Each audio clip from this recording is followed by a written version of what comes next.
যে আরব সমাজে একটি কন্যা শিশুকে জীবন্ত দাফন করা হতো, সেই আরব সমাজকেই রাসূলুল্লাহ সাল্লাল্লাহু আলাইহি ওয়াসাল্লাম এমন জায়গায় নিয়ে গিয়েছিলেন যেখানে একজন যুবতী নারী একা রাতের অন্ধকারে শত শত মাইল পথ পাড়ি দিত, তার মনের মধ্যে কোনো ভয়-ভীতি কাজ করত না। হিজবুত তৌহিদ সেই সমাজ ব্যবস্থা গড়ে তোলার আহ্বান করে যাচ্ছে বলে মন্তব্য করেছেন হিজবুত তৌহিদের যুগ্ম সাধারণ সম্পাদক রুফায়দা পন্নী। রাজধানীর কারওয়ান বাজারে আয়োজিত এক গোলটেবিল আলোচনায় অংশ নিয়ে এসব কথা বলেন তিনি। রুফায়দা পন্নী বলেন, বর্তমানে প্রতিষ্ঠিত সিস্টেম মানুষকে শান্তি দিতে ব্যর্থ হয়েছে।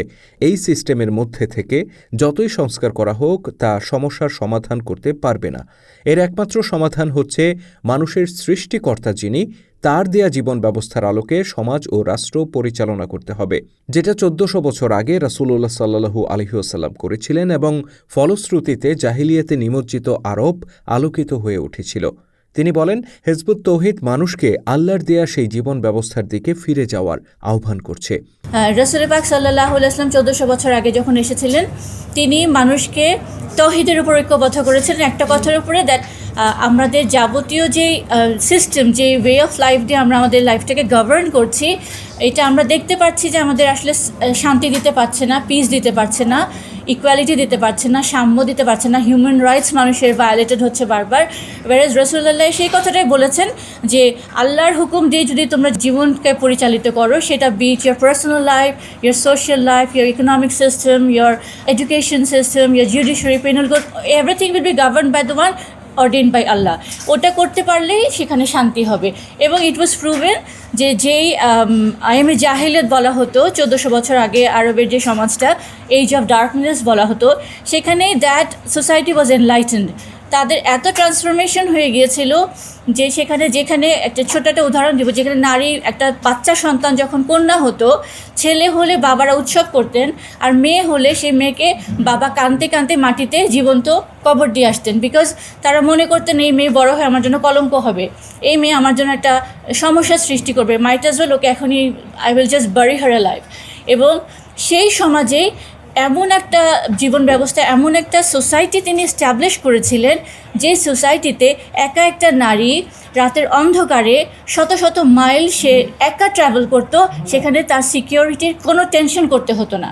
মানে এমন একটা সোসাইটি তিনি এস্টাবলিশ করেছিলেন, মানুষের মধ্যে কোনো পভার্টি ছিল না, এভরিওয়ান ওয়াজ ওয়েল ফেড। সেখানে আপনার কোনো চুরি ছিল না, ডাকাতি ছিল না, মাসের পর মাস আদালতে জাজেসরা বসে থাকতো, সেখানে কোনো কেসেস যেত না। ওনারা যে তখন বলতেন যে আমাদের তো কোনো কাজই নেই, তাহলে আমরা কী করব, এটা চিন্তা করা যায় না আসলে এখন ১৪০০ বছর পর এসে।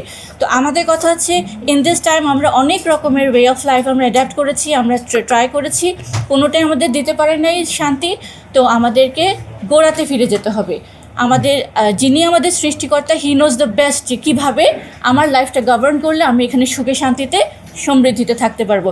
সোমবার রাজধানীর কারওয়ান বাজারের বিডিবিএল ভবনে ভোটারদের সিদ্ধান্তে সামাজিক প্রেক্ষাপট ও ভিন্নতার প্রভাব শীর্ষক এই গোলটেবিল আলোচনার আয়োজন করা হয়।